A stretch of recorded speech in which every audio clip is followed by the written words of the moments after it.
We are going live for the first time for me. We're live. All right. All right.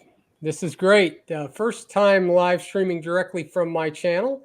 So I really pretty excited about this. I want to just quickly introduce everyone. Chad from the Minimalist Carnivore. I had to practice minimalist, by the way, Chad. Minimalist. Um, Yep. and I'll Alia. I'll Alia. God, I don't know. I want to say Aaliyah so bad. From Aaliyah Wells or Alia Wells, depending. And the guest of honor tonight, Teresa O. And her YouTube channel is Teresa O on YouTube, so you can check that out. I really appreciate Chad and Alia, you guys coming. I know I gave you extremely short notice, and but I didn't want to launch out into the deep with just me and Teresa tonight, just in case. And so if if I have lots of issues, I need somebody along to help me out. If you're going to go down in a giant ball of flame, it's always best to have a group with you. That's kind of my motto. Take some more down with you. Yeah, that's exactly right. I mean, you don't want to burn alone. So, you surround yourself with some friends just in case. So, Teresa, I'm really glad that you came. Really glad that you started the channel. I know that you contemplated it for quite a while, and finally made the plunge. And I'm glad that you were able to get on again. I know you had really short notice as well. So we're going to let you tell your story, and then we're going to ask you a few questions, and then also take some questions if I can manage to focus on the chat here as well. So let me just I'm gonna highlight you. I know you weren't too keen on that idea, but I'm gonna put you at the top so everybody knows who's talking. And just go ahead and tell us as much as you like about yourself and then your story. Okay. Well, I'm Truso. Um, I got into carnivore because of, well, some disastrous dieting, but no more so than the plant diet. So before the plant diet, I was sad and I really only had a couple of issues. My cycle was less than ideal and I had some fatigue. I have been mostly a meat eater. I did eat carbs, so that's why I was sad. But I never ate vegetables, with the exception of potatoes, as in usually the form of French fries and mashed potatoes with gravy, stuff like that. And I was a huge rice eater, um, and bread. So, but no vegetables. I did not eat green vegetables. So I got to this point where, okay, I need to fix my health and, drop some baby weight. And the only thing I hadn't tried was the plant diet. And I wasn't very keen on it, obviously. But I watched What the Health and I got suckered. And so we went on this whole food, plant based diet. In the beginning, I felt good because we dumped all sugar. I'm a huge water drinker naturally, so giving up Cokes and stuff like that was really easy. And we didn't really, we tried like the Beyond Meat stuff once or twice, and it just didn't sit well, even smothered in taco sauce. So I never touched that stuff. It was mostly whole foods. I started off cooked in the beginning with some raw, but mostly it was cooked. And so, yeah, I initially lost about 10 pounds of water weight in the first month, and the energy got a little bit better. So, on with this. And cooking was really hard because in order to make plants taste good, you need about 100 ingredients and about 2 hours. So, that was fun. Uh, um, as I started getting into it, I noticed that I was sleeping more, but never feeling awake during the day. So I'd get about 7.5 to 8 hours of sleep and take about an hour to 2 hour nap in the afternoon, and was still just kind of dragging. It was just a horrible feeling, and it got worse and worse. And I started going down the rabbit hole on how to tweak it, because I mean, that's all you ever hear. The plant-based dieters and the vegans talk about is how much energy they have and how healthy they got and all the excess fat they dropped, and that their lives have never been better. So I went to the actual vegan sites, and I don't even know how many hours I spent there looking through community posts, asking questions, getting all this advice, and following it. So I got supplements, and I added more foodstuffs like chia seeds and more nuts and stuff like that. It did not work. In fact, I think it was like 6 months in, I got the advice to go completely raw. And by this time, my counter was like covered in supplements. It was disturbing. Green powders, ginger, and ginkgo biloba, and just crap. It was all crap that I was paying a lot of money for and was not helping. So I went raw. This was supposed to work. This was supposed to be the magic. Everything's raw. Don't cook anything. So yeah, no. It started a downward spiral. And what started off as just having a kind of messed up cycle and some fatigue turned out to be the most excruciating pain when eating that I had ever experienced. I had fibromyalgia pain. My whole body hurt. And for 2 hours after waking up, I was very stiff and very hunched over. And it took 2 hours to straighten up and loosen up so that I could walk like a normal person. But nothing was getting better. Everything was getting worse. I had seborrheic dermatitis. I had dandruff. I had really dry skin. I had this weird rash on my lower legs. I also had pain in my lower legs. I don't know where it came from. To this day, I don't know what caused it, but it was like an ache, like restless leg syndrome times 10. And it was all day long. I was popping 800 milligrams of Motrin every 4 hours, every single day for months. And I didn't even know it was hurting me until I found Dr. Berry. So yeah, I don't know what kind of damage I did. I just hope Carnivore got rid of it. I got to the point at the end where I was 40 pounds heavier than I already was, eating plants. And it hurt so badly to eat that I was scared to eat. I got to the point where I didn't want to eat anything, but I knew I had to, because you can't not just stop eating. So How long, Teresa, had you been doing this whole food plant and then to the raw at that point? About how long had that been? the whole thing was 14 months. Oh, And the last 6 months were completely raw. So yeah, at that point, every issue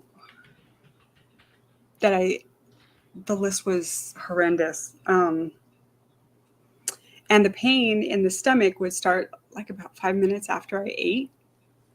And then it would travel all the way down into my intestines. But the stomach, it just felt like a stabbing kind of pain. And it was horrible. I remember not being able to take it anymore. And I was like, well, if I'm going to feel this horrible and still gain weight on the plant diet, then I'm going to eat what I want. And this was during the height of COVID. And I announced to the family, hey, we're doing DoorDash and you can order whatever you want. We're getting Denny's.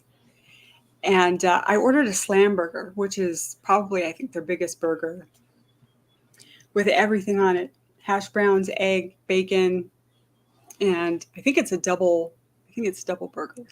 Yeah. Never tasted so good in my life. And I'm sitting there waiting for it. I'm waiting for the pain.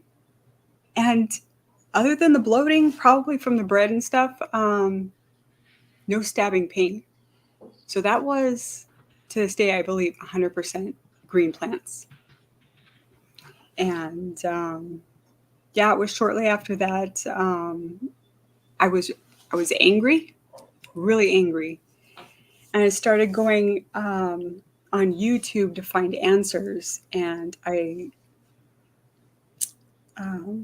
think I Googled something, or you searched YouTube for something like pain from a vegan diet or something, and I started getting all of these why I'm no longer vegan videos. And I listened to their story and I was like, oh my God, it's like the same things. They all had the same symptoms, the same problems. Some of them were worse. And I really felt for them, especially the younger women who lost their periods. That's crazy. Mm-hmm. Thankfully, I never got to that part, but and I think Bella lost her period. She was like 5 years. I think about that 14 months, and I was like, I would be dead. I would have died. So I try not to think about it anymore. But as I watched the videos, I got angrier and angrier. And then out of the blue, on the little sidebar where it pops up suggestions, there was a Dr. Berry video. I was like, oh, who's this guy? And what's carnivore? I love meat. So I clicked on it, and I don't know, the video was like maybe 12 minutes. And I look over at my daughter and I was like, hey, Sarah, you want to do something crazy? And I asked her if she wanted to be a carnivore. She's all like, sure. And here I am. Mm-hmm. That's So awesome. I mean, it is awesome. It's awesome that you're carnivore, but what's really tragic is that it took 14 months to Yeah. go from where you wanted to lose some weight and you wanted to improve your health to being at a Yeah. point to where you were, because I remember you saying in one of your other interviews, you were just so depressed and you Oh, yeah. thought, here I am in my mid 40s and now I'm just going to be like this for the rest of my life. Like, how Yeah. bad is that? Mm-hmm. It was horrible. And in addition to depression, I had really bad anxiety. And I don't know how my kids put up with me, because every time they left the house, I would be texting them, are you okay? Are you safe? And I would freak out about the doors. I would lock all the doors at night and then go upstairs and totally forgot if I locked the doors, and then have to get up out of bed and go back downstairs and make sure all the doors were locked. Just, I worried about everything all the time, and it was horrible. And and I had a nice mouth full of teeth when I was, sad dieter. And just in the 14 months of being a plant eater, 3 of my teeth shattered. I lost 2 molars back here, and there's my little hole. I haven't gotten it fixed yet. But they just broke for nothing. And I wasn't even chewing anything but leaves or drinking green drinks. I wasn't even eating anything hard. And I went carnivore, and I've had no dental issues whatsoever. In fact, the tooth that's hanging on, that I actually lost 3.5 teeth, I still have a piece of one back here. it's stronger than ever. It doesn't feel like anything's wrong with it. Eventually I have to get it pulled, but that's just crazy to me how 3 healthy teeth can just shatter. And then you've got this one little scraggler right here, but you're eating carnivore and it's like tearing into ribeye with no problem. It's weird. I think Teresa and Chatter, Alia, you can also chime in. I believe that the only way to get what little bioavailable nutrients you're going to get out of plants is to actually cook the crap out of them. And so then when you actually eat those raw, not only do you not dilute some of the toxins, but then you've just totally reduced any kind of bioavailability of what nutrients are there anyway. Isn't that right? That's what I know now.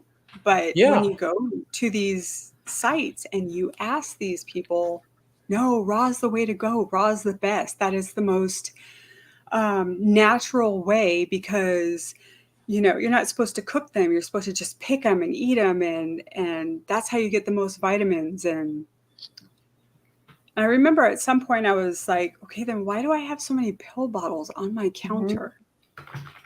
Yeah. And why do I not feel better?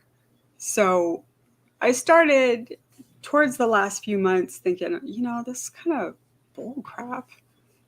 And but they make it sound so good, and they've got a lot of shows on like Netflix and other places. It's irresponsible. Mm-hmm. Yeah. So I know. Go ahead, Chad. I know when I tried the green thing, it's interesting you said, because before the green thing, I'm actually the same as you. Potatoes, rice and shoyu are island staples. I'm originally from Maui. So it's like rice and shoyu were like my mainstay. And then when I tried the green thing, your gut ache. To me, it was like somebody was taking the insides and twisting them with a hot, like, vice grip. Yes. It was just this. And the excuses I got were, oh, that's your body healing. And I'm like, this is a gnarly way to heal. This is the worst. Yeah. Like, it's like picking scabs as a boy when you're 7. It's not healing. It's kind of like, did you read those same kind of excuses? Like, oh, that's your body healing. It's okay to have pain, good pain, because you want that pain, because that's getting rid of the old junk. That's what I always heard. Yeah, I heard all of those things. I would read other posts too, and I thought it was a joke when I first heard it, but it is actually true. They tell women that if you lose your period, then you're cleansed. That means you have reached the pinnacle of health. And I'm sitting there going, wow. That's insane. That's not what that means. That means something's wrong. Yeah. Yeah. It means as a species, we'd be extinct. That's what it means. Yeah. Right? That your body is so actually deficient of the very, not the optimal level, the very base level of nutrition, that it will no longer actually allow you to have a child, because it will probably kill you. Right? That's that. It is so incredibly ignorant, but also infuriating. I seen Alia typing, how it makes her angry, and some of the people. That's the worst part about it, Teresa, is the fact that people, along with the vegan diet, all of that stuff, and then the move more, eat less, all of those things have been so incredibly destructive to millions and millions of people. And again, they do everything, and just like what you did, it's like, oh, you need to do it more, right? It's like, you already feel bad, just do it more, just and then when you finally feel terrible and you give up because you realize it's killing you, then what happens is people come along and they say, well, you did it wrong. Right. I was gonna say that's what happened. Like, when I started questioning things, and I don't know if you got this, Teresa, Chuck just hit it. Hey, this isn't oh, you're doing it wrong. It's you. It's always a blame on you it's not always doing you. something correctly, rather than saying, okay, let's try to work through that. It's like, well, you're doing it wrong. This is what, you know, and it's like, no, I'm not. This is everything you're saying to do exactly how it was. And I got really into the juicing thing, and it was like, yeah, not. I went down that route also. It was, yeah. But I do like how they pass the blame. We should definitely do a thing on juicing. I did that for the juice fast from hell. So I still Teresa, got to sell my 2 juicers. Once you I think we escape, just sold our juicer. Yeah, we just sold it to our neighbor. I'm so sorry that we sold it to him, but we sold it to him. We wanted it. that's like donating all the bad food you used to have. It's like we'll just you give it to the neighbor you don't like. So yeah, Teresa, once you started, because you just jumped like I think you actually went for a short period of fasting, but then you just jumped right into a carnivore, like both feed. Is that right? Yeah, my daughter and I said, hey, we're going to fast, because we knew nothing about carnivore, obviously. And, you know, we're sugar burners, and we're going to jump into a 36-hour fast, and it's going to be great. And we're going to detox from all of these crappy plants. And yeah, no, I think I made it 30-something hours, but it was miserable. I was miserable. I didn't have any electrolytes. So I didn't know why I was getting so tired, and had to frequently go down and nap. And I thought, well, maybe just my energy's down because I'm not eating any food. And so I would take the little naps and stuff. And I don't know, I think it was like three weeks before I discovered I needed electrolytes. Because the videos that I was watching about Dr. Berry, it was all about what to eat and stuff like that. And I hadn't gotten into any videos that had talked about electrolytes. So I'm walking around and my legs feel like boulders and they're not working. And I'm getting cramps at night. And so I started Googling my symptoms and, oh, I need electrolytes. Okay. So I found them. But yeah, jumped straight in. Great. And how many supplements do you take today? You used to have a counter covered, right, for your plant-based diet. How many do you take now? Well, I found out, despite taking double the B12 supplements that plant-based recommends, I was deficient in B12. So for the first 3 months, I continued the B12 along with eating the meat, vitamin D. I had been taking iodine for the last 11 years, so I just continued that. But other than that, no, that's all. I don't take B12 anymore. So in the summertime, I don't bother with my vitamin D because the sun is really strong here, and I go out every single day. So I got some color every day. I add a little bit more. And so just the iodine. Okay. So from a whole counter to you probably save, you probably are able to buy your meat for the savings on your supplements, right? Yes. And I'm kind of a picky eater. So yeah, I only eat ribeye. So I'm a steak snob. So I can afford them. Yay. That's great. And what's your health like now? I have no complaints. I have no pain. I have no flaking. I have no dry skin. My teeth are nice and strong. My skin looks better. There's nothing wrong with me. That's awesome. Yeah. Everything is gone. Wow. Yeah. It's just incredible. People don't realize the incredible difference that what we put in our mouths really has, the impact it has on our bodies. Mm-hmm. It is amazing. And you've also I don't remember exactly, Teresa, but also you've lost a good amount of weight as well. Yes. I believe I'm at 116 pounds lost, Okay. and I'm still going. Yes, and you know, and I should have. Where else is it coming from? Oh, I think the last bit is in my butt and thighs. Oh, okay. Like me, you can't see. You can't Typical see it. women, typical Yeah. woman areas. How tall are you? Just curious. How I'm- tall? 5'4". Oh, me Okay. too. You look a lot taller, but me too. Yeah, I thought you were taller as well. So No, okay. Um. So Oh, sorry. When you're done. go ahead, Alia. So it's just very interesting everything that you're saying. When I got pregnant with my first son, I think I was eating hamburgers every day, hamburgers and French fries. And then after I got pregnant, it was still on the menu. I was craving that all the time. And a vegan person wanted me, not my mom, everybody, just who knows me, not my mom, but somebody else was like, you should go vegan. I'm like, are you kidding me? All I want to eat is hamburgers right now. Let's talk about this later. But I never restarted that conversation because it made zero interest to me. And then a year later, I got pregnant with my daughter. Same. I was eating like tacos and burritos every day. But my point is, there was a lot of unhealthy stuff in there, but I was eating red meat, like tons of red meat.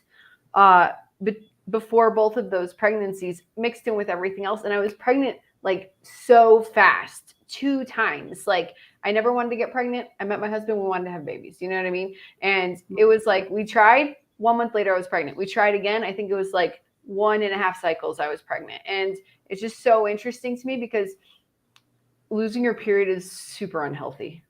I didn't have one for years after my second baby. Interesting. I was trying to do keto and I was eating tons of vegetables and lean meat and my periods didn't come back. And then I did something to make my period come back, like take some seed oils and other stuff, some weird homeopathic thing that happened to work. And I felt so much better when it came back. But between nursing and eating, I think with what you're saying, eating how I was eating, I think it totally just messed up my cycle. I talk about my cycle a lot. I'm sorry. no, it's fine. I mean, that's a big part of our life. And once that gets screwed up, everything else gets screwed up. Oh my God. I was so emotional. I was like up and down all the time. You don't realize how much these things like affect you. And then I'm nursing for almost 3.5 years, but my period came back before that. But no, it's rough. So what you're saying really makes a lot of sense to me because that period of time, I thought I was doing it right, even if I wasn't vegan. And I was eating more vegetables than I had ever eaten in my life. And I was like, I don't know why I don't feel like how people say I'm supposed to feel. Right. And people, I remember various people also telling me red meat's bad, red meat's bad. And I started believing it, but not like connecting the dots. Not so many people, but some people. And I started I couldn't connect the dots like, hey, wait, I'm eating cheeseburgers all the time. And I get pregnant, like just thinking about it almost. Yeah. And that's one thing I'm like really grateful for. All 3 of my pregnancies, I ate meat. So I'm just really thankful that I did this later in life. And all my kids are grown. So they were actually adults when we all tried this. And, but yeah, no, I can't even imagine what would have happened to my children if I ate. Right. Yeah, I understand. I wish that if I knew how, I would bring up another picture of you, Teresa. You'd sent me 3, and the one that I used, quite honestly, you look the best in. I don't mean the one your after picture. The before picture I used of you was the most flattering before picture because you sent me a before picture where you really looked. I wish I could get it on the screen. I don't want to try to do it right now. Oh, but honestly, did you send it to me? Because I could pop it up. Did you email it to me? I will email it to you. Maybe you can put it up there while while we're we're talking. talking. You probably looked older than my wife, who's 63, and you just looked in terrible health. I mean, really, maybe not 63, but you just look so unhealthy. And that was like during the time when you were eating what's supposed to be the absolute best thing that you can eat, right? That's what they say. Oh. All right, I'm going to see if I can send this. You guys talk for a second. Oh, before you send that, can you pop up a question at 8:46 p.m. from Overcoming Carbohydrates? I kept it there so I didn't lose it, and there's a lot more. Also, there's a super chat. I guess that's from Chad. Fairlight. Yep. Is that the Fairlight one? I don't know. Okay, so wait. Hello. That might be somebody else. 846. 8:46. Overcoming Carbs. Oh my goodness, there's so many. I know. I'm sorry. I don't know why my comments are popping up so much. And Chad, I find it interesting. How long did you live in Maui? I grew up on Oahu. I lived in Milani. Oh yeah. Oh, Yeah. so if I start talking like this, sister, you okay with it, eh? Yeah. No, I used to live. Basically, I moved off island when I was 43, and I went to the school on the mainland because my dad was a pilot. So you know what I mean, very privileged stuff. But we would go back every year and stuff like that. And so that was kind of all my memories, even when I was young. But basically, when I could choose, is like I went over to Maui. My cousin actually used to live on Oahu. Then he flew for JAL out of there. Then he left. So it's just, it's too expensive and everything. So how long did you live there? 20 years. Oh, okay. So yeah, then. And I used to live on Lanai back in the 90s, the little island off Maui. Yeah. Yeah, so I even used to live there too and stuff. I loved Lanai. I loved Oahu was too busy. I remember going there when I was like, younger and hanging out. And it's funny because the memories were when Santa used to come by in the fire engines and throw candy. Do you remember that? Yeah. It's like those weird memories you have. And, I did some class stuff at the U there and stuff, but then it was back to the smaller islands. Oh, okay. Yeah. We have a lot in common with that. The same kind of, I think, base of foods and stuff. And, and now I think about it like lau lau and all those things, you think like those are actually, minus some of the stuff, a pretty good thing, just a chunk of fat and fish. Right. So you want me to read the question? I can read the question and Teresa can answer. Yes. And then you can email me the photo. Okay. Question. What did your fellow vegan vegetarian friends do when you went carnivore? What was their response? Oh, I didn't make any friends on that site. I went there specifically for research and to get the answers that I needed. And then I didn't make any friends there. So, and if I had, I probably wouldn't have said anything. I probably just never would have gone to the site again. All right. And then you need to click that comments again to get it off the screen so we can see. Yes. Okay, good. I posted Learning to live drive. Learn as we go. That's why I needed you guys. It's awesome. So Someone's from Fairlight, BC. Fairlight sent a super sticker, right? No question. She's so right? cute. That cute lady. So I'll just tell you really quickly. Fairlight was going to troll me later. Fairlight is my youngest daughter, and my children are all grown and married. But Fairlight said she was going to post a question that said, "How would you break it to your dad you're going vegan?" And I told her the best way was with a $100 super chat during a live stream. So yeah, so at least 2 of my daughters are watching. So I see what you mean. Why she looks 65. Sorry, Teresa. Yeah, so No, you see the one picture? I'm gonna have it in a second. I think it's this one that you're talking about. Give me. I'm bad. And I don't know. I don't know that it was 65, but it was. I mean, it's just struck me at the way that again. Although I started keto about 4.5 years ago, honestly, it was kind of hit and miss for a while. So I've been doing mostly carnivore for a year. But the difference is incredible. And I really think my wife and I also comment that we think that Dr. Berry looks pretty significantly different from a few years ago. Sure. Right? Yeah. That he looks younger today in his current videos than he did a few years ago. That's right. And that's pretty incredible. Okay, give me 1 second. We'll ask this, Teresa, real quick. when you were in the islands, do you remember apple bananas, the small kind bananas? Yeah, my mom grew them. Yeah, that was like, it's weird because when people talk fruit, the only fruit I ever ate were those, pineapple, and the strawberry guavas that used to grow wild all the time, that are all seedy. Yeah. My Yeah. mom, she liked growing fruit trees. So we had papaya trees, guava trees. We had the apples. We had, there was one other thing that she grew. I don't think I liked it. So probably don't remember it because of that. Yeah. Sorry, I'm just doing some. Give me a second. I'm You just keep working. okay, good. Oh, Okay. yeah. I did see a BC out in the chat. My wife's actually from Vancouver originally. Yes, someone from Norway was watching. Yeah, Pretty incredible. Oops. that's cool. So, so how long currently, Teresa, have you been?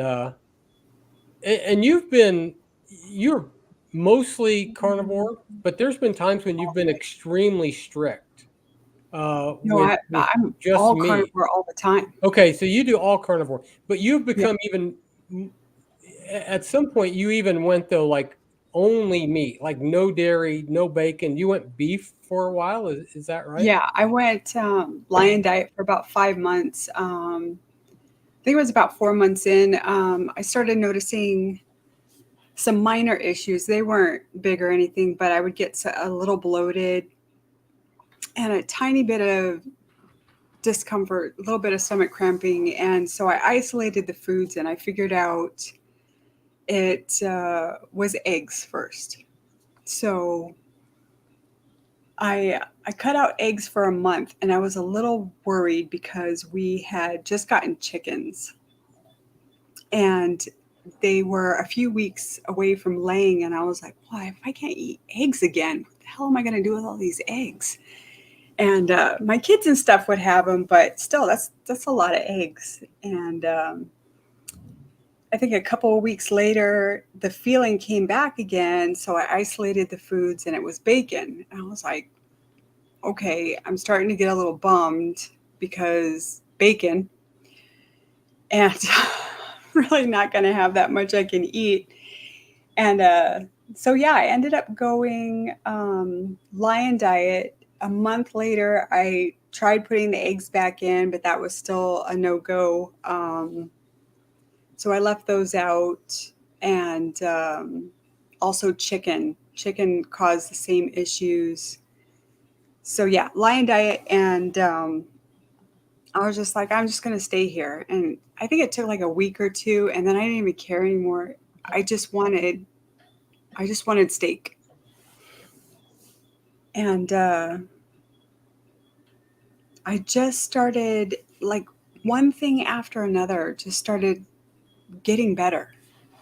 So I stayed on it without reintroducing anything. And thank you. And I just felt better and better. So I stayed on it. And then one day, I think it was like after about 5 months, just did an assessment. And I was like, this is really awesome. And, but I miss those foods. I think I want to try and put them in. And at that point, I had learned about egg white allergy and that it's really common. So I only brought it back in the egg yolks. A week later, since I didn't have any issues, I tried bacon and no issues. I did try chicken and I still had issues. So left the chicken out. So it's essentially triple B&E, which is beef, butter, bacon, and eggs for anybody who doesn't know. And I have stayed that way since. And it's been I'm almost at a year and a half, like maybe a week or two. It'll be a year and a half carnivore. Okay. Nice. So you said you eat ribeye. Yes. So the question is ribeye. It's other types of meat, which you were just talking about some of that now, but predominantly that's what you prefer. Is that right? Yes. I tried a. Go ahead. Go ahead. Go ahead, Teresa. Oh, I tried a New York strip once. It's okay, but I like ribeye better. Okay. We have, oh, all you need to do, you need to click on the pictures. Do you see them? Yes. Okay, good. Yes, I do. Is Let's this the see. 65-year-old? I don't think that's the 65-year-old. Well, no, but Teresa. that is one of them, and this is the A other. different person. Yeah, absolutely. And this is the other It one. was a very miserable person in pain. Mm-hmm. Yeah. Yeah. Been there. I think some of us have all been there too. Oh, wow, look at your legs. Yeah. Look at your legs. Oh my God, so much water, right? So much inflammation. Yeah. You Yeah, because that was so much you better. had swelling pretty severely as well, right, Teresa? Is that right? In your in your feet and legs? And sometimes, I'll look down at my legs and I still don't recognize them. I don't think that I have 100% gotten used to this new body, but I'm happy it's here and it doesn't hurt. So I think I'll get used to it eventually. Yeah. Here's one question for you. When you were in that state, I quit looking at the scale at 275 and I just said no more because I never wanted to hit that point. So I think, you know what I mean? And I know Chuck was up there and Alia. Did you ever feel like, I know I have to get out of this. I don't know how I'm going to do it, but you just have this miserable tunnel of like doom ahead of you. Yes. And how do you feel when you got that carnivore and started getting out? I'd love to hear that kind of mental. I'm really into the mental side of this. I think this is a lot more mental than people give on. The eating the meat's easy. It's that mental challenge of how do we get up and through and out of it? Yeah. Yeah, my depression was really bad on the plant diet to the point where I almost gave up. I don't mean like off myself gave up, but gave up trying to ever feel better. And that I was going to be this fat or even fatter for the rest of my life and always in pain, blah, blah, blah. I was looking through my journal and I started in March and I only journaled until May. And I think that was because I had started feeling so good that there was no need to write anything down anymore.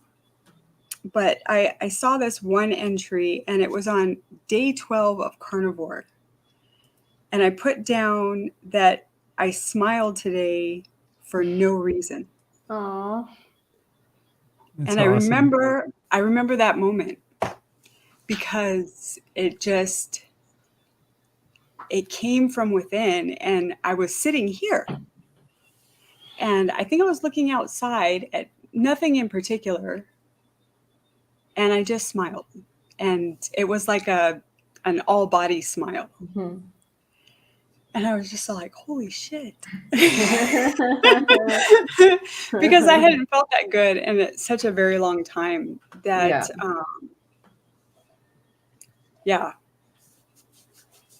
I remember that moment. I remember that moment also about 2 weeks in, that exact moment looking at the clouds. Oh, wow, how nice, the clouds, It is, it's one of the things, I know, Chad, you've done some videos about this, but it's one of the things that I find it kind of hard to explain. I mean, not really, but a little hard to get across maybe.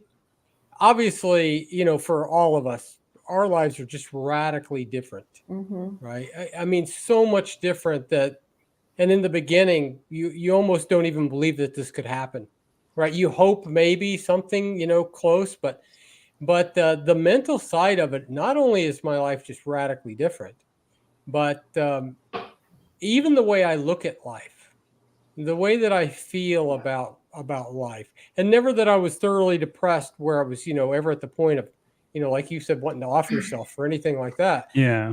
But there have been times when I've been really depressed at times, but just the entire way I look at life is different. Have you experienced that kind of thing as well? Yes. I think that for me, it's more like regaining how I used to feel about life. That I was sad for so long, I couldn't feel like how I used to feel because I was so malnourished and I was so tired and I was just poisoning myself daily, either standard American diet or tons of vegetables. But by the way, I think I felt better on the standard American diet than eating tons of vegetables. I did too. Yeah. I Yeah. did too. By the way, that is such an incredible condemning kind of thought to a vegan, that you feel better consuming highly processed grains, sugar, and vegetable seed oil than you do on a whole food vegan plant-based diet. No, it's true. And I was never Yeah. that. I was never whole food vegan. It just, and one guy, I was listening to a doctor who said, we're going to talk about menstrual cycles. To handle the pain of your menstrual cycle, because if you've talked to me, you know about my menstrual cycles, go whole foods vegan. And I said, this guy has no idea what he's talking about. He has zero clue. I'm like, the only thing I want to eat is hamburgers during my period. Ask my husband. He's sitting right next to me. So that makes absolutely no sense.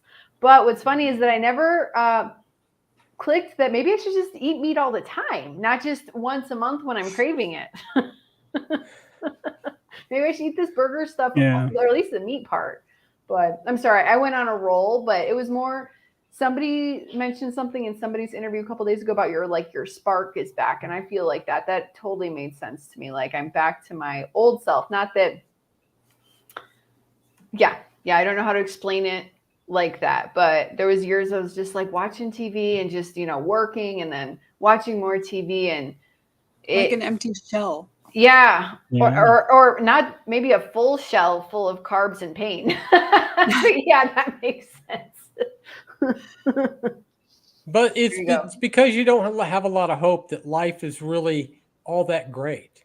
Yeah. I mean, that was what it was for me. It's like, okay, the prospects going forward don't seem all that bright, right? And I wasn't incredibly unhealthy. I didn't suffer through near the kind of pain and kind of stuff that you did, Teresa or Alia. But I was incredibly overweight, and I was on the verge of just kind of spiraling down into really, really terrible health.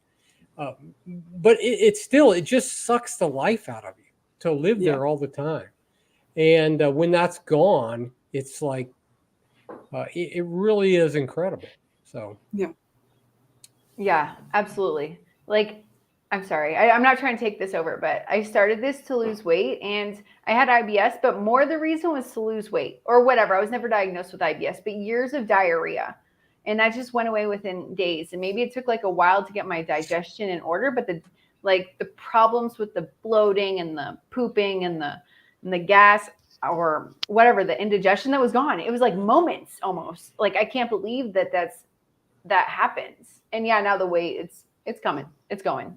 Yeah. But everything else is so much better than the weight loss. Like, if I was still 200 pounds, but I felt like this, or 210 pounds and I felt like this, I wouldn't care. Like, I don't care if I don't lose anymore, even though I would like to lose more. It's not the most important thing. So one question for you too. A lot of people in that first 6 months face a lot of like, I want to have this, I've got it. You know what I mean? Those cravings and that kind of breaking the old habit of opening the fridge. The grazing and the things. Did you go through much of that old craving for like your rice and shoyu or your whatever you were really into, or were you just pretty good with getting it behind you? No, I had hit rock bottom. Like I don't think that I could have felt worse than I absolutely did. And I was sick and tired of being sick and tired.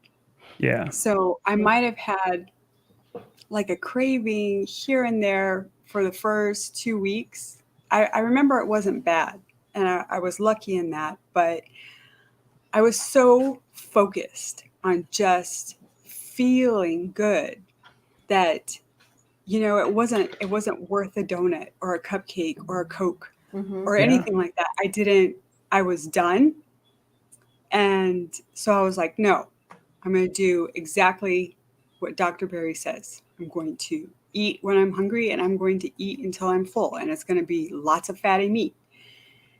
And I got through it pretty easy. And I think I got fat adapted pretty quick because I I started off at like 3 to 4 meals, and then it naturally went down to 2. And then before I knew it, I was, excuse me, doing OMAD. And yeah, I did OMAD for a long time, like 6 months. And they always say, you know, you're ready for OMAD when you eat that one meal, and then you just don't even think about food. And that was me. I was never hungry. I just went, I was like, hey, this is great. I'm saving all this time that I could do other stuff and I don't have to eat. But No. I think it was because I was so angry that kind of fueled me to stick to it and not stray. For me, it was that I hated the old me so much. You know, I ate too many like pork rinds and junk. I didn't really stray out, but it was like I was surrounded by love from my family. I love my family. My family loved me, but I hated myself for what I let myself get into. Yeah. If you ever can relate to that, and you knew that going outside that ring would put you back in. Yes. So, I knew what was waiting. I have a question about that, but here's a question that I do want to put up. It's hopefully they're still here, but this question was a while ago. Oh yeah, I was just thinking about that one. It says, what would you tell a plant-based dieter to get them to change to carnivore? Or if someone was thinking about going on a plant-based diet, Teresa, what would be your advice? Well, I would go through my laundry list of ailments and the cost of what going on a plant-based diet would entail as far as mental, physical, and financially. And I was like, excuse me, I had cheese earlier, pardon me. I know that. Cheese is my cheat. And so yeah, I would tell them what the cost is in all of those areas of your life. And I was like, if you're really bent on it, I can't stop you, but then show them my tooth hole.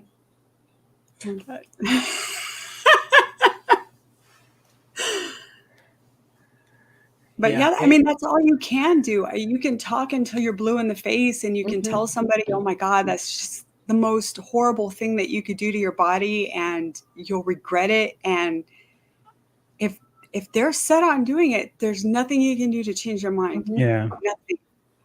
I think one thing to say to them is say, fine, do it 3 months. And then you know what? Do carnivore for 3 months. Then decide which one fits you better and go with that one and just leave it at that.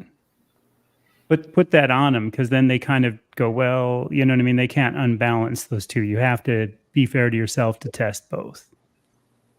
That's great advice. That's great advice. I think we can only be good examples and show how our health is. We all know, all of us here know, it has to come from within. Yeah. It cannot come from an outside source flat out. Right. Yeah, no.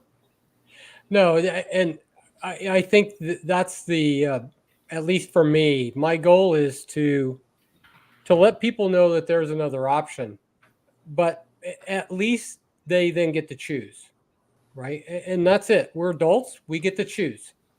But what really makes me angry is that there's literally millions, hundreds of millions of people that have never been told they have a choice at all. It's like eat less, move more, or if you really want to be super healthy, become a vegan, become a vegetarian, save the planet. They don't realize that they're trapped in this place. And for me, if somebody said the only way you'll not be 270 is to become a vegan, I would say, fine, pass me another cupcake, and I'll just continue to shovel them down my throat, because there's no way in the world I'm going to, resolve myself just to eat vegetables, let alone raw, right? So but people are trapped there. I mean, that's what it is. They've tried dozens of diets. I know I had. None of them work, but they've never been told that they have a choice. Now, once they have a choice, then they get to pick, right? I mean, they can do it or they can not do it. They can choose to not do it, which is fine, but at least they have the option, as opposed to just decades and decades of, really the nonsense that, you just got to do this, this, and this. And if you don't succeed, it's your fault, right? And that's what really that's probably is the thing that really, really makes me angry. Is that when you give somebody bad advice that is destined to fail, when they fail, which is the expected outcome, you tell them it's their fault, right? Yeah. No. So, I'm going to say two things. When my mom was pregnant with me, she craved hamburgers, my favorite food, and apparently liver, which maybe I'll try that next. But and maybe she'll watch this and maybe she won't watch this, but I'm going to say this, like her health seriously declined once she went plant-based. And I begged her to please eat eggs. I said, please eat eggs. I know you don't want to kill animals. Since she was a kid, she didn't want to kill animals. She felt very bad about that, but she's like a very beautiful, sweet, innocent person. She just wants to help everybody. And anything that's alive, she wants to help them. Right. So that was a good interview you did. I'm going to interrupt you to say people should go watch that. Oh, thank you. I did interview my mom, and it was so nice of her that she came on the awesome. channel. But the questions were set. We pre-set it because she wanted to be prepared, and I didn't want to surprise her with anything. Yeah. Because not many carnivores get any sort of vegan, vegetarian people that are currently there live. Not alive, but like in an interview. Drag them on only after they're dead. Exactly. You can't get them on live. I'm very angry, but not with her. But however, she was convinced to do this because her health seriously declined, and she had to retire from her favorite thing ever, which was helping her nonprofit organization that she'd been working with for like 30 years. She couldn't because she had all these issues come up, and she just couldn't do it anymore. And so now she's retired. She's doing other stuff she likes. She's doing her art, and she has Facebook groups about helping people. But my point is that and I hope she doesn't get mad that I'm saying all this, and because somebody brought it up, and this is what we're talking about. Like, there's so much false information and marketing and propaganda to get us to destroy our bodies by not eating our proper diet. And I don't care if people want to eat vegetables and they don't feel bad, go ahead, but we need to eat the food that we're as a species meant to eat. And that whole agenda is to make people sick. And I'm convinced of that now. And I never thought of it until I keep hearing these stories of these people on these diets, like, and how unhealthy they actually are, and that they have to go off of it. And then it's crazy. They go like, the pendulum has swung the other way with just meat. Anyways, love you, Mom. She watches my content. I did want to ask Teresa, you mentioned this earlier about going OMAD. So I have a question really for all three of you, if you want to chime in on this. Sure. One of the things I experienced because of hunger signals just being so radically different from before, and maybe I talked to you about this, Ali, already. Mm-hmm. So I got to where I was often doing one meal a day, to a point to where my wife really worried I was going to lose too much weight. And at some point I did think maybe I was not losing, or I was not eating enough, maybe, but I would feel kind of hungry. But did you also, like, I really kind of force myself to eat twice a day now, mostly. Did you guys all did you experience that kind of change in appetite to where, you like one meal a day for me was nothing, right? It was not an issue. I really kind of forced myself to eat twice a day now. Oh, wow. I'm twice a day now. Did you get to where you were you hadn't really no appetite? You were just eating once a day because you were only hungry once a day, right? Yeah. So. And I had no desire to eat during that time. And I know a lot of people try to, excuse me, a lot of people try to force it because they want that number on the scale to drop. And I see it a lot in the group, and it's like, no, get off the scale. Don't get on the scale. Just eat. So, I mean, I that's what I try to advise people to do, and hopefully it's working. But yeah, when I was OMAD, I had no desire to eat again. And then when I started working out, then it went back to 2 and 3 times a day. Now it's about 2. Nice. My turn? Or Chad, it's your turn. Okay, I'll go. I did it in the start intentionally, but I never found I was hungry. So for the first year, it was very intentional to do that, to try to do that intermittent fasting and do that. But now for the last, other years I've been doing this 3.5, it's like, I just do it because it's what I like. It's easy. It's eat once I'm done and I'm not hungry. But if I am hungry, I will eat. So there's never like, I'm going to do this. Like the second, if I know I'm truly hungry, I'll go ahead and, have whatever else. And I always make sure I have enough that's in the fridge for the next day. So when I make enough that there's something there to eat, then I can eat that before that next day's meal, then just keep that perpetual leftover for tomorrow in there. Because I make like, a whole bunch at one time. Now, are you working out right now, Chad? I started, yeah. Yep. I just started. I just started. Well, we're going to have to, Dave, too, we're going to have to do like a fun challenge because I'm going to go, even though I worked on boats in the islands and I was shirtless the whole time at over 60 years old now, and like having lost 100 pounds, I don't really want to take my shirt off, but I think I'm going to do it for a thumbnail and say a new journey starts on Carnivore. This journey never ends. You know what I mean? Here's the next one. And start this thing. So we got to have a fun, and if Teresa's already working out, she's ahead of us. I just started last Monday. I did take before pictures, which I've openly admitted I may never release, depending on how the after pictures. Okay. Well, if I release them, you're going to release them, Chuck. That's just going to happen. So yes, part of it is I've just started, and because of that, I have purposely, and I do find my appetite already increasing some. Like, Yeah, mine is. I noticed myself getting hungry twice a day now. But Teresa, you've been working out for quite some time, right?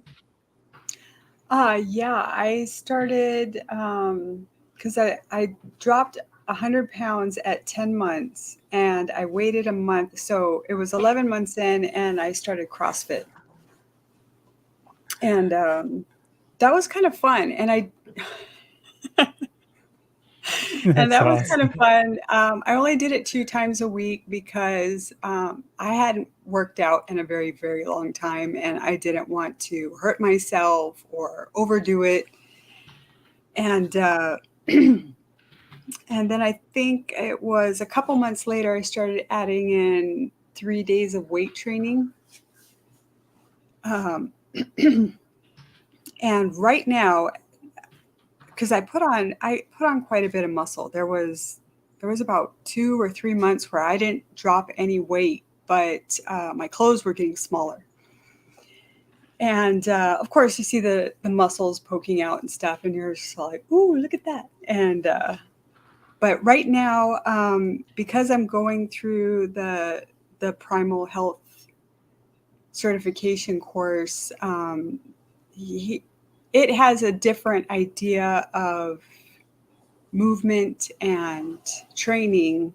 So I'm taking a break and then I'm going to N=1, their method, and see how it works.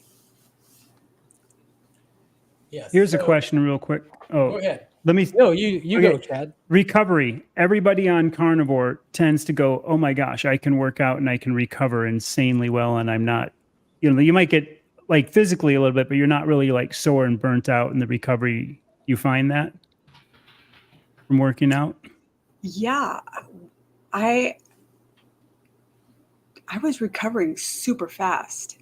Yeah. And the first couple of times I went, I was really, really sore, but it had been a while since I worked out. So that was understandable.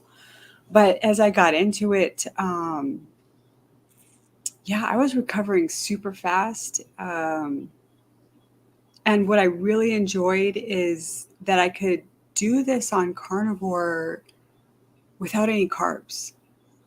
Like I would hear things from other influencers. Oh no, you've got to eat the fruit, or you got to have some veg or something, some rice or whatever before you go and work out. And I didn't find that to be true at all.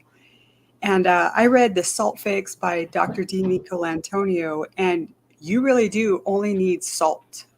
And if you salt load before you work out, you will go faster, you will go longer, you will lift heavier.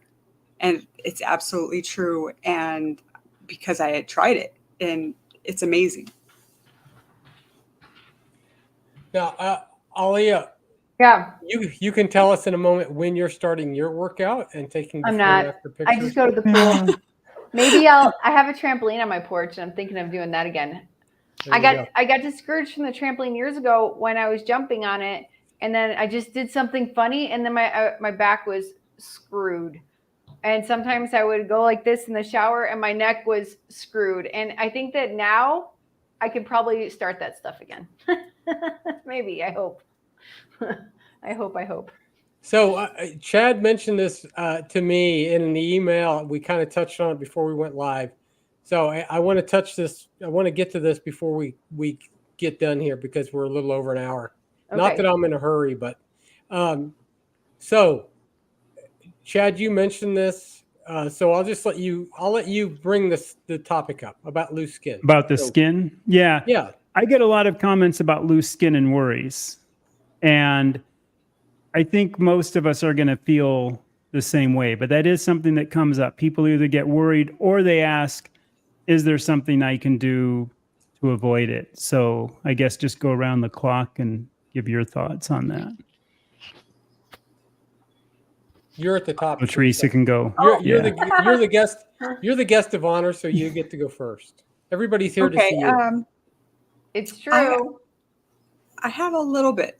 I have a little bit right here. It's not bad. No, that's not much. It also started tightening up because my chin, I used to, I don't know if it was double, triple, like you saw in the photos, it was really big. But it's already tightening up. Mm-hmm. Like it looked, I think it looked worse about 5 or 6 months ago. In other areas, there's some in my arm a little bit and in my legs, but one, I don't care. I don't care because I feel so good. And two, I believe it does tighten up a bit. I don't know if it'll do it all the way. If you're worried about it, don't, because your option is you stay the way you are, and every year you just get worse and worse and worse. Mm-hmm. And that is how you're going to have to live your life. So either you can be a little self-conscious and complain about some cosmetic thing, or you can feel wonderful and live a wonderful life, and who the hell cares what anybody thinks? Mm-hmm. That's a great answer. Yeah. Who cares? And that's, because ultimately that is really the answer. And I think about that at times where, would I like for it to all tighten up? Absolutely. Will it not? Probably not. I've heard that it will do some within about the first year or two, but whatever you have at the end of that period of time is probably going to be. And as you get older, obviously it is worse because you just have less elasticity in your skin anyway. So I don't know, but I remember my dad used to say something. People ask him, how he was, right? And he said, great considering the alternative, right? Which is to be dead. So if I get to choose between loose skin, and I have a fair amount, or being 270 pounds, right? I'll take loose skin every day of the week. I'll celebrate, right? Mm-hmm. So for me, yes. Would I prefer not to have it? Sure. But you know what? I look great in clothes. And so, would I like to take my shirt off out besides on the back deck, which is what my daughter said? It'd be pretty awesome. And maybe I will someday, depending, but probably not. I'm not going to walk around Walmart shirtless at the 59. So it is what it is, right? It's better than the alternative. That is absolutely for sure. And I'm too old and cheap to have surgery. So. Let's see. Yeah, I don't know if I will have any loose skin. Not sure. I can't tell if this is like fat or loose skin because I lost a lot of fat from here, but I don't know. I have no idea. But like she said, like Teresa said, I feel a lot better. Who cares? And I've done videos about that. Who cares? It's you and you, how you feel about yourself. And your opinion of yourself is going to change when you have the proper nutrition and you're sleeping. So who cares what anyone else thinks? Your opinion is the most important about yourself. There you go. Now it's Chad's turn. Oh. That's from Russ. Funny. Russ, my wife, Russ. My wife says it. I tell people one of the downsides to going carnivore, I had to buy 4 new sets of clothes. My wedding ring no longer fits, and I can't go out in public very often because strange women I don't know hit on me. Just bring your wife with you. My audio's doing wanky stuff. You guys can hear me now? Yeah. Yes. We can hear Yeah, you. my audio's doing some weird. For me, the loose skin was commentary, and we couldn't hear you. And I can tell because my audio is doing this weird skippy thing. I'm having a software issue. But anyway, I have less than I thought. It doesn't really bug me because, at 60 years old, who cares? But also, like I said, I have some on the neck thing and a little bit on my legs and a little bit like if I do something. But over the years, it's gone down. So even over 2.5 years, it's slightly started sucking back. And I just think, again, like I think most of us over, say, like 40, 45 are not going to care. If I was younger. And I think people that are younger, just in general, over, say, 5 years are going to recover more than we are at whatever age we're at, in comparative. Like somebody 75 is really probably not going to recover nearly as much as I would or Chuck are at that same age, and going down. So I think that also affects it. But as we say, I'd rather have loose skin than 100 pounds of insulation. And it is true that, some of that is just genetic as well. Kelly Hogan lost. She's amazing. She has after pictures in bikinis at 43 years old. And again, I was super overweight when I was younger. I lost a lot of weight in my late teens, 90 pounds. And I had some loose skin. I probably still had some fat as well. But basically, I weigh today about the same as I did when I was 19. But the amount of loose skin I have is dramatically more. And of course, I have less muscle than when I was 19. And it is what it is, right? There's some may recover. And and you know what? If I was 35, I would probably care more than I do at 59, right? So. I might even tell people if you had loose skin and you were overly concerned and want to do something about it, wait for 5 years on the carnivore diet and see what happens too. Yeah. Then decide. Then it's your, decision of what you want to do. That's what I'm doing. I'm waiting for 5 years. Yep. Well, with our workout starting soon and our little challenge, it won't be an issue. Oh, I started last Monday. That's going to be. I started doing it, and it's and it's interesting because it's the only time since I've been doing this that I've started getting some leg cramps, and I just upping my pink salt, and I'm okay. Yeah, do the salt. Yeah, and that's all I do is some of that, and it's been fine. Yeah, I was a gym rat in my 20s, and I spent a lot of time in the gym. But one thing that I noticed as a carnivore that I didn't notice even back in my 20s is how quickly you put on muscle. So before I started working out, I did the normal body weight exercises to kind of gauge my beginning. And I could do 30 squats, like low, full squats. After 2 months, I tested again. I did 88 squats nonstop. Wow. I salt loaded and I was like, okay, we're going to do this. And my daughter was in the kitchen doing dishes. So I was standing right here and I just kept going. And I was like, when am I going to stop? Because I was, late 40s and I haven't worked out in probably a couple of decades. And, I've only been working out for 2 months and I just kept going. So now I'm going to wait and see in another month and see if I can get to 100. But yeah, that blew me away. Nice. And that's the power of meat and salt. Got to have the salt. Yes. Roger has a comment earlier where he lost over 170 pounds. So Roger came from a vegan diet also. We're friends on Facebook. We chatted a lot. It's at 9:45 if you want to pop it up.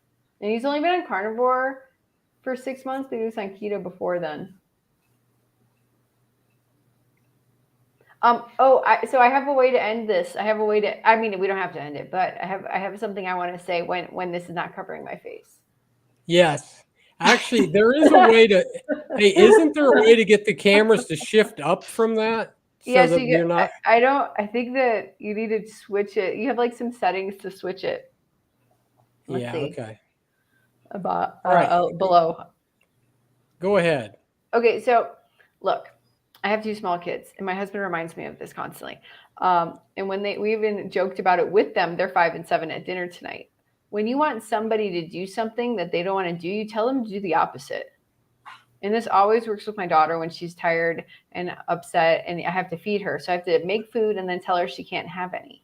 And then she'll come over and open her mouth and I'll put it in her mouth and she'll be fine, and then she's not crying and she'll go to bed happy. So this goes back to the question, like, how do we convince vegans without like saying anything bad to them or making them wrong? I guess you could say, like, making them feel bad about how they're eating. Just say, you're right. You don't have to eat meat. Don't eat meat. You probably shouldn't. And then maybe they'll come back with why. Why are you saying that to me? And maybe that's where the real conversation can start, because if you just tell them eat it, they're not going to want to. They already don't want to. They already have their own ideas as to what they think they're doing is good. But I mean, it works for my kids. Maybe it'll work for anybody else, do the exact but be nice about it. Don't be like, don't get into like how they're bad and say, yeah, don't eat meat. That's not going to work either. No. But I do tell them, look, if you're happy and healthy, I mean, carry on. That's what I want. I want people to be happy and healthy. Your choice. And if you are happy and healthy doing that, then I mean, by all means. Yeah. I mean, I think that I've seen those signs that say like, go vegan, save the planet. I'm getting a sign, go vegan, save my wallet. The less demand for beef, the cheaper it will be. Right. So, I have one question for you, Teresa, because if you're working out in a CrossFit gym and people know you're carnivore, right? Are they ever like, I know people in general in the public think we're all crazy and we're going to die of heart attacks and everything else, but are any ever curious seeing your performance? And maybe ever, you know what I mean? Like starting to look at it, or are they still on the, you need your fuel, you need your carbs, you need your fuel? Well, this is really interesting. The owner of the CrossFit gym is a carnivore and his wife was a ketovore, but she is now a carnivore. And I had a discussion about it with one other CrossFitter because I was wearing this shirt and she wanted to know how much meat I ate. And I was like, I eat nothing but meat. And so we were talking about it. And so she's all like, but you would agree that everybody needs a different diet. And I kind of looked at her for a second and I said, sure, because I didn't want to get into it, being the proper human diet and, dogs don't eat outside their diet and cats don't eat outside their diet and rabbits don't eat outside their diet. Mm-hmm. But I didn't want to go into it because I think that she was just holding on to that I really need to eat carbs thing. And I didn't want to argue. So, and as far as signs go, my sign would read, eat whatever you want, just leave me alone. Yeah.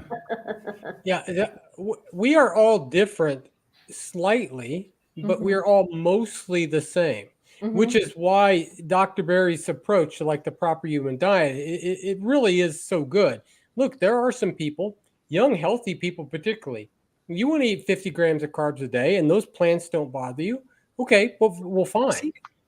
Go ahead, because we are all slightly different and we all tolerate those things, just like dairy and different things. Right. But we're all mostly the same in Mhm. that we should be predominantly, overwhelmingly, the vast majority of our diet should become from animal-based products, right? Fatty meat. And that really is, that's what it is, right? And you're right, Teresa, no other thing, right? No cow says, I think I'd like to eat meat today. No, Mhm. right? And no lion goes down and picks fruit. No species on the planet. Right. In fact, even species that have a fairly a wider range of diet, no species on the planet has a variety of diet the way that we do. Mhm. And certainly none eat seed oil unless we feed it to them, right? And just because you can doesn't mean you should. Yeah, just because you can. You know? Yeah. That's all things are lawful, not all things are profitable, right? That's There was a funny thing. Teresa might laugh at this. Poi. I used to love poi. Yeah. Our buddies, and poi, if you guys don't know, is pounded taro, and you got to pound it because there's a lot of calcium crystals I in don't it. even know what taro is. Yeah, it's like a purple sweet root. potato, if you will, kind of thing, like a root. Oh, sounds so good. But it's extremely acquired taste, But my buddies decided to make a bunch of this poi from scratch, and they, pounded it, and they thought they pounded it enough. And then when they tried it, I don't know if you know what, you know what I mean? And you could just tell he was just like, he's like, it's like I'm eating glass. Yeah. Because again, that gets back to, you got to do stuff to these things to eat it. And you got to know how to do it to eat it. And I do wonder sometimes how so many people got through that testing period, Right. Because were you think about desperate. that. How would you have known that how long and what you had to do and how many things out there do kill you? And that testing period of them doing it, throughout the time frame is huge. And it wasn't until now in the last 100, 200 years that we've really learned to hybridize all these other things that are more edible. Show me broccoli from 200 years ago as an example to anybody. Right. Yeah. Right. I don't even think the vegetables that we eat today are a part of any kind of evolving that we did. No. They didn't exist. And no, they didn't. Old fruits that exist are gnarly. They're usually like the strawberry guavas. They're all seeds and really gnarly, but they're edible, but they're not really. And if like I love history and stuff like that. And like, if you look up serfdom, from obviously the old times and what they were fed and what they could afford, and it was actually made to get them sick. And it's like grains and certain vegetables and a small amount of fruits keep them sick. And they're doing it again today, 400 or 500 years later. All right, we're 123 in, so I've kept you guys a long time. I could stay for hours, but we're not going to. Chuck, you're really good at talking, and you're really fun to listen to. Thank you. And all of you. Well, wait, were you talking to me? Okay, Yes. good. Or Teresa. I didn't. I said I'm Chuck, not good but at it. okay, good. all of you. Also, all Teresa. All right, thank you. Also, Teresa, so one also thing Chuck. is, my camera's embarrassing. I got to buy a camera. My wife is not going to like it. I'm sure she's watching live, but she's not here. She's in Oklahoma because one of our daughters is expecting any day. So, congrats. When the wife is away, the mouse will play. I'm home alone. And actually, I shouldn't be saying that live. I'm getting a text message right now, literally from my daughter. Okay, telling me better. So we have just a few minutes. So is there any questions in the chat? Put a Q. I will try to find it. Any questions? I'll help find it if they just put it in there anyone right else? We're going to take about 5-6 minutes, and we are going to wrap this thing up. Teresa, while we see if any questions come through, you have anything else that you want to share? No. Okay. Go to her Don't- YouTube channel. eat It's plants. brand new. Don't eat plants. Don't eat plants. And Teresa, you've been actually you are an advisor in Dr. Berry's private community, which is how Yes. I met you virtually. Yes. And you've been in the community for a long time. Is that right? For quite some time, at least. Since just after I got into Carnivore, I joined. It was Patreon back then, and I joined that, and yeah, it's been over a year. Okay. What's your dog's name? If you want to disclose that publicly. Well, my my Doberman is Lilu, as in from the Fifth Element, and the Husky's name is Anya. Nice. And what about all All right. 22 chickens? Can you name them for me? I can. They Oh, are wow. all named. They are all Nice. You have 22 chickens that are named? yes. I wasn't expecting that. We have goats that are named, but not. We currently have in excess of 30, I would guess, but we're getting ready to get rid of 14 or 15 laying hens that are they're 2 years old, so we rotate them out. Why don't you just eat them? I give them away. Why don't we eat them? Yeah. Actually, we also raise 100 meat chickens, usually every other year, and we sell about half.